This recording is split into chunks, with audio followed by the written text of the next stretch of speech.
E3's back. Woo! Now, we often talk about E3. Floppy, for those of us at home or in the car or in the toilet watching us, have a good one. Can you explain to us what E3 actually is? Like you want me to tell you what the 3 E's were? Well, you can if you want, but I mean, why would people go to E3? Well, because it was where you got all your gaming news of all the new things that were coming out. But what is it to see traditionally? exclusives? It was like a media show. Yeah.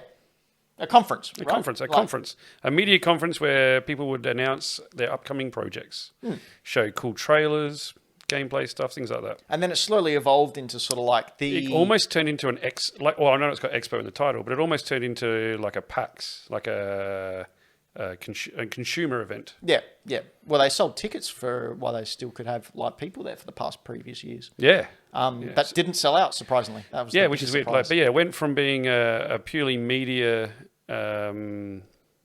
event to a media / consumer conference / expo. A place where you could pay a large amount of money to go and stand in lines for 4 hours a day to play 10 minutes of the latest game that you get to play in a couple of months' time. Like PAX. Yeah. But PAX was more interesting. Anyway, E3 cancelled last year and the year before that as well. No, cancelled last year obviously because of COVID. But even then, it was sort of like... People had been pulling out. Sony had pulled out already. EA had not been to one in a while. A couple of years, but yeah. And we're doing their own things in like nearby venues at the same time. Yeah, that's right, in the car park. I think that's pretty cheeky. EA set up in the car park across the road. Weird. But they have big conferences. I'm sure you've seen it or heard of it, especially if you listen to this show. E3 is back this year as a digital-only event because obviously the ongoing global bastard is still... rearing its ugly head. Yes. And we don't like people dying. That's a bad thing and should not happen. No. So from June 12th to 15th, they've announced that there will be a digital-only event. Now, there was some controversy because people thought that you would have to pay in order to view the digital event. How did that rumour come about? Is it just a misconception? Or Yeah, absolutely. I think, either that or they were sort of experimenting with maybe getting people to pay for it. Like a pay-per-view fight thing? Yeah, basically. Right. Which is kind of strange because, like, companies release their own sort of like Nintendo Directs or State of Plays or... all the time. They release that all the time. It seems to be the common thing now. Yeah. To the point where that's where we were starting to think that E3 was going to go away permanently because they don't need E3 or the six-figure sum to be at E3. No. Or the crunch the devs go under in order to get stuff happening for E3. I really like the idea of it all happening at the same time and you get all those big sort of reveals and all those big announcements within the same sort of few days. Yeah. I like that. Oh, yeah, absolutely. And you also have... it's exciting. Jeff Keighley's doing his Summer of Gaming as well. But yeah, the ESA have come out, who are behind E3, and have said that it will be free. That's what I was trying to find. That was a long time to remember a very basic word. I was trying to see if there was any more information that I put here, but there wasn't. Already confirmed to be at this digital-only E3, Nintendo, Xbox, Capcom, Konami, Ubisoft, Take-Two Interactive, Warner Brother Games, and Koch Media. Missing are Sony, EA, Blizzard, Square Enix, who, I don't know if you remember last year, actually took the Sony spot. So what does this mean for people who go to E3, not only to sort of get all these scoops, but what does it mean for the interacting? Because a lot of deals are traditionally done behind closed doors at E3. Sort of the whole gaming industry converges on the LA Entertainment Center, and that's where you sort of do deals, and indie game devs sort of get, picked up by publishers or... Yeah, look, I think that was sort of on the way out anyway. Really? With so much of it getting done digitally already. And with everything that happened last year, I don't think everyone was expecting it to go back to all into one big conference sort of convention theatre and we'll all have chats. I think everyone's already comfortable enough with doing so much stuff digitally now that wasn't really going to happen this year.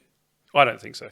Well, they've announced that next year, 2022, they are definitely having a event where people attend. Yeah. I just don't think it was expected this year. I don't think people are surprised. So do you think this is sort of like what they will have to do going forward? Do you think the live event will continue on, or will it have to be scaled down? Is it dead? Is it gone? Are cons done as a whole? I think, depending on how this one goes, is if this goes flawlessly and it's cost effective for people because you're not paying for an entire convention center and all the other things that you have to pay for, probably insurance when you have a building full of people, stuff like that. I think this might be the way that it goes. I mean, there were reports that they were asking 5 to 6 figures to have your event featured in the digital slideshow. That's odd. It is odd because, firstly, companies have been doing that without E3. You'd just do it on your own then, yeah, wouldn't you you? just bring it out a week before or a week after E3. Yeah. Or even at the same time. Even if you're not part of E3, there's nothing saying you can't put up on your own website a thing. At the same time, yeah. Yeah.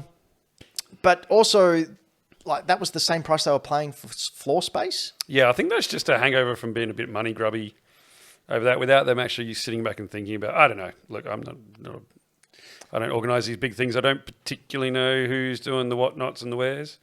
One thing I will miss is the awkward devs coming out who don't have any media training at all and just freeze on stage because they're in front of thousands of people talking about their game and they're very nervous. It's always the Just Dance people. Always. It's always the Just Always Dance people. Ubisoft.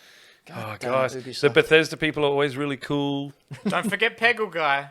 Peggle guy. Who's that? The guy who came out and was super excited for Peggle 2 and he was just like, yeah! And Have then you it played was Peggle dead 2? silent.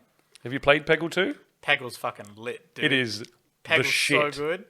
All I remember is watching an E3 with Dan and one of his childhood hero grunge singers, Andy KO or whatever his name is, was singing a song for, what game was it? It was Rage or Rage 2.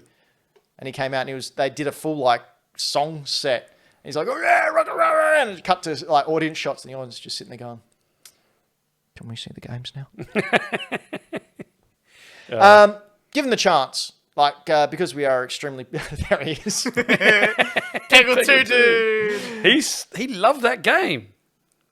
Wow. He got low to the ground.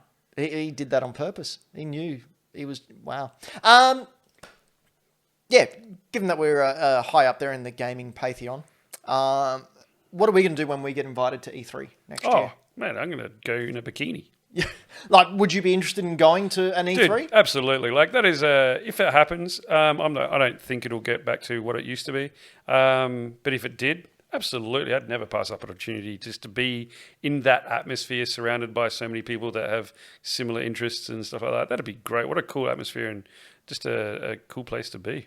Let us know in the chat or in the comments below if you would go to E3 given the chance and whether you would pay 6 figures to have your game featured Oh, I didn't say I'd do in a that. slideshow. Well, I know. Braden, would you want to go?